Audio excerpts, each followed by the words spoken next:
Radius of a nucleus with the nucleon number 16 is 3 into 10 power minus 15 meter. Then the nuclear radius of a nucleus with the nucleon number 120 என்ன இருக்குன்னு கேட்குறாங்க. அதாவது 16 nuclear number உள்ள அந்த எலமெண்ட்டுக்கு வந்து உங்களுக்கு 3 into 10 power minus 15 metre வந்து radius கொடுத்துருக்காங்க, ரேடியஸ் ஆஃப் நியூக்ளியஸ். அதே வந்து நியூக்ளியர் நம்பர் 120 இருந்துச்சுன்னா எவ்வளோ இருக்குன்னு கேட்குறாங்க.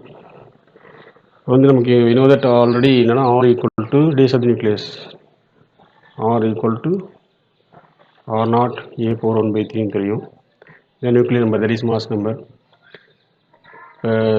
ரெண்டு வேல்யூ கொடுத்துருக்காங்க, அதை கம்பேர் பண்ணும்போது R1 அப்படிங்கிறது வந்து என்ன நினைக்கலாம்னா உங்களுக்கு R naught A1 power 1 by 3 அதெல்லாம் நம்ம R2 equal to R naught A2 power 1 by 3 நினைக்கலாம். அப்போ R2 by R1 இருக்கும்போது உங்களுக்கு R naught A2 power 1 by 3 R naught A1 power 1 by 3 வரும். R கேன்சல் ஆயிரும். இப்போ A2 by A1 இந்த 1 by 3 வந்து ஹோல் பவர் 1 by 3 வைக்கலாம். அப்போ R2 equal to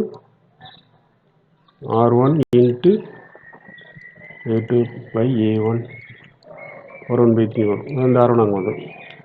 R1 already என்ன கொடுத்துருக்காங்க, 3 into 10 power minus 15 மீட்டர் கொடுத்துருக்காங்க. இன்ட்டு A2 வந்து என்னது உங்களுக்கு 128, A1 வந்து உங்களுக்கு 16 ஹோல் பவர் 1 by 3.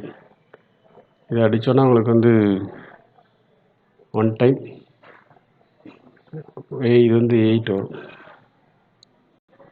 அப்போ 3 into 10 power minus 15 8 whole power 1 by 3. Cube root 8 வந்து என்னென்னா உங்களுக்கு 2 10 power minus 15 இன்ட்டு இது கியூப் ரூட், அது 1 by 3 இது வந்து cube root of 8 1 by 3 8 power 1 by 3 அது அப்போ 2 வரும்.